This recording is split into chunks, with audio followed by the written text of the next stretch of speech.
যে পথে সকাল সাজে ফুলেরও সুবাস, যে পথে সকাল। এই যে প্রবেশ পথটা করেছে এটি কিন্তু ধুতরা ফুলের মতন আকৃতি দেওয়া হয়েছে। এটি কিন্তু বিশাল বড় প্রবেশ পথ দিয়ে প্রবেশ করে তারপরে একটা অংশ পড়বে যেখানে আছে একটি শিবলিঙ্গ। এই শিউলি ফুলের মধ্যে দিয়ে মা আসছে তেমন একটা বিষয় ফুটিয়ে তোলার চেষ্টা করা হয়েছে। দেখতে পাচ্ছেন মণ্ডপের চারিদিকে তৈরি করা হয়েছে কাশফুল। এখানে যখনই আসবেন তখনই আপনার মনে হবে একটা কাশফুলের বাগানে আপনি প্রবেশ করেছেন। মণ্ডপের দ্বিতীয় অংশে এসে আমার মনে হচ্ছে মা দুর্গা যেন মর্তে এই মণ্ডপ দিয়েই অবতীর্ণ হয়েছে।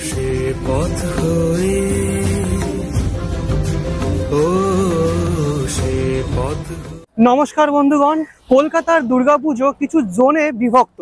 সাউথ কলকাতা, নর্থ কলকাতা তো আছেই, তাছাড়া আছে দমদম জোন, তেমনই আছে বেহালা জোন, তেমনই খিদিরপুর জোন। এইসব জোনগুলির মধ্যে অন্যতম হলো নিউ টাউন জোন।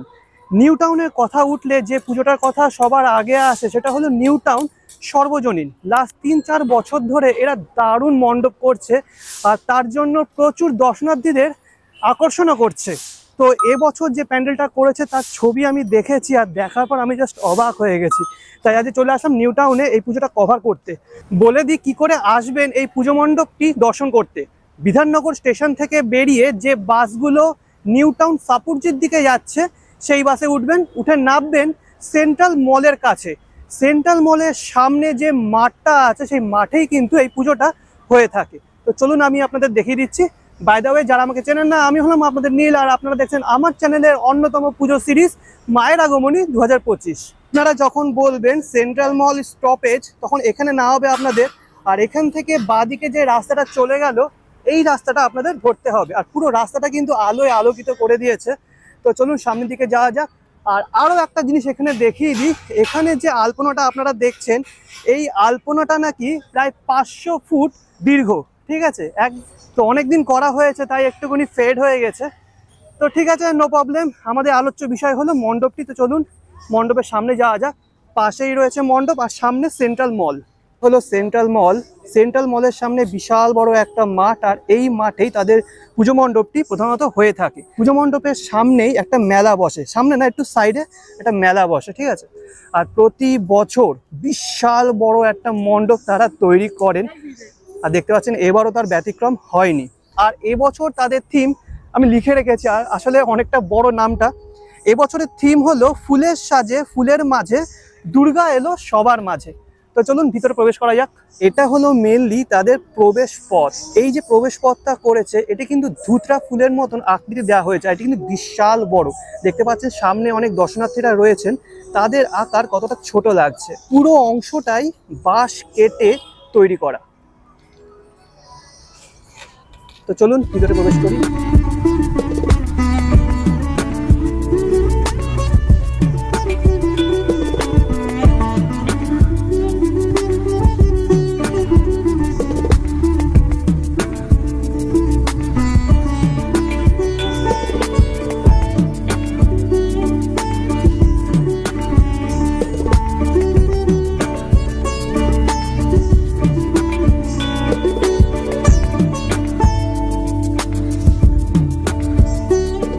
প্রবেশ পথটা দেখছেন, প্রবেশ পথের উপরের দিকে এরকম পাখির মতন এরকম পুতুল মতন রয়েছে কাচের তৈরি। এগুলোর মধ্যে কিন্তু লাইট দেওয়া আছে। রাতের বেলা যখন আসবেন তখন কিন্তু অপূর্ব লাগবে। আর এই মণ্ডপে বিশেষ করে 3টি অংশ করা হয়েছে। প্রথমে একটা এই প্রবেশ পথ দিয়ে প্রবেশ করে তারপরে একটা অংশ পড়বে যেখানে আছে একটি শিবলিঙ্গ এই যে সামনে। আর এই শিবলিঙ্গের চারিদিকে একটা গ্রাউন্ড মতো তৈরি করা হয়েছে আর এখানে রয়েছে অসংখ্য শিউলি ফুল। শুধু শিউলি ফুল নয়, এই শিউলি ফুলের মধ্যে দিয়ে মা আসছে তেমন একটা বিষয় ফুটিয়ে তোলার চেষ্টা করা হয়েছে। দেখতে পাচ্ছেন মায়ের যে পা সেটি কিন্তু এখানে রয়েছে, এরকম উপর থেকে হেঁটে হেঁটে আসছে। পাশে রয়েছে একটা লাল পেড়ে সাদা শাড়ি, অপূর্ব লাগছে। আর এটি পার করলেই থাকবে আমাদের মা। আর উপরের দিয়ে কিন্তু বিশাল বড় একটা স্ট্রাকচার করা, এখানে লাইট আছে, সামনে আছে শিবলিঙ্গ। এই দেখুন, অনেক মন্দিরে যেমন থেকে থাকে আর কি বিভিন্ন শিবলিঙ্গ, সেখানে অনেকে শাখা পলা দান করে, সিঁদুর দান করে, সেরকম বিষয়টা তুলে ধরা হয়েছে। আচ্ছা, দিনের বেলায় মেনলি এসছি, তার কারণটা হলো যেখানে প্রতিমা আছে সেই জায়গাটা কিন্তু পুরো ঢাকা। তো দিনের বেলা আসি রাতের বেলা আসি, একই কিন্তু সিচুয়েশন, একই পরিবেশ। মণ্ডপের দ্বিতীয় অংশে এসে আমার মনে হচ্ছে মা দুর্গা যেন মর্তে এই মণ্ডপ দিয়েই অবতীর্ণ হয়েছেন। তো চলুন এবার মণ্ডপের ভিতরে প্রবেশ করা যাক।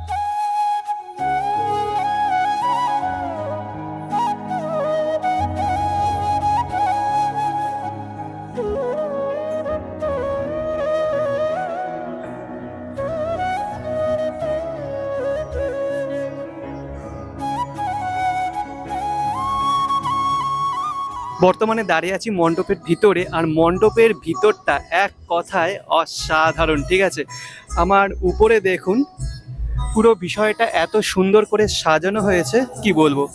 ঠিক মাঝখানেই রয়েছে অপূর্ব অনবদ্য মাতৃ প্রতিমা।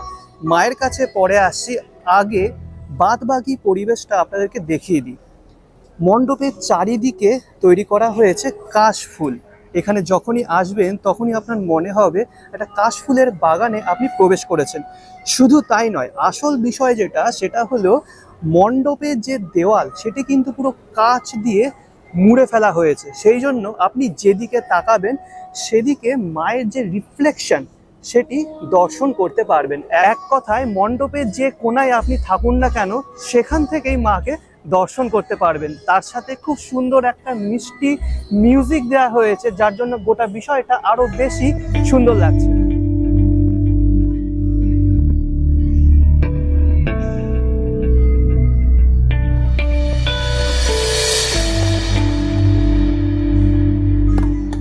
বলছিলাম মণ্ডপের চারিপাশটা মানে দেওয়ালটা কাঁচ দিয়ে মুড়ে ফেলা হয়েছে, সেই জন্য মায়ের যে ছবি সেটি কিন্তু প্রতিফলিত হচ্ছে। উপরের দিকে যদি দেখাই তাহলে দেখতে পাবেন অনেক কাচের মতন যে মেটেরিয়ালগুলো হয় সেগুলো দিয়ে গোটা বিষয়টা সাজানো। তার সাথে খুব সুন্দর সুন্দর আলো দেওয়া হয়েছে। সেখান থেকে ঝুলে রয়েছে অসংখ্য এরকম শিউলি ফুল। এই দেখুন, দারুণ লাগলো। দর্শনার্থীদের যাতে গরম না লাগে বা কোনো সাফোকেশন না হয় সেই জন্য দেখতে পারবেন নিচের দিকে প্রচুর এরকম এসির ব্যবস্থা করা হয়েছে। আর এই জায়গাটা বিশাল বড়। ঠিক আছে, একসাথে প্রায় 100 জন মতন চারিদিকে দাঁড়াতে পারবে, বিশাল বড় জায়গা। তো চলুন এবার প্রতিমা দর্শন করা যাক।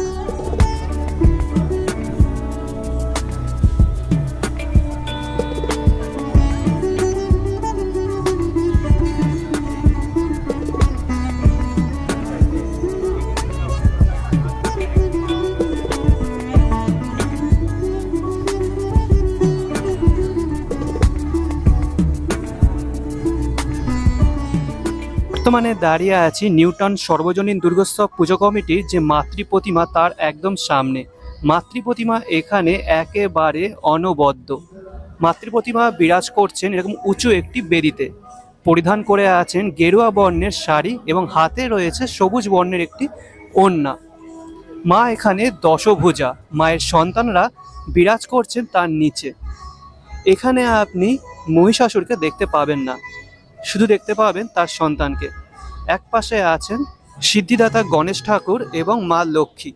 তাদের যে বাহন তাদেরকে কিন্তু খুব সুন্দরভাবে তৈরি করা হয়েছে। দেখতে পাচ্ছেন সিদ্ধিদাতা গণেশ ঠাকুরের নিচে ছোট্ট করে রয়েছে ইঁদুর, আর মা লক্ষ্মীর নিচে ছোট্ট করে রয়েছে পেঁচা।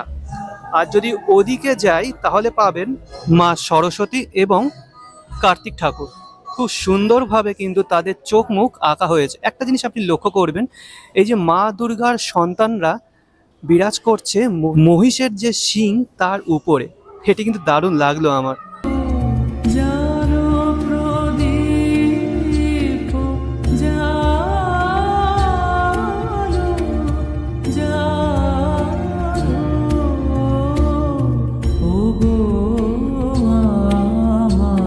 মণ্ডপে আসলে আপনার মনেই হবে না আপনি কোনো মণ্ডপের ভিতরে প্রবেশ করেছেন। আপনার মনে হবে এমন এক জগতে প্রবেশ করেছেন যেখানে সারিবদ্ধভাবে রয়েছে কাশফুলের বাগান, উপরে রয়েছে একরাশ আকাশ, আর সেই আকাশের একদম নিচে মাঝখানে বিরাজ করছেন মা দুর্গা।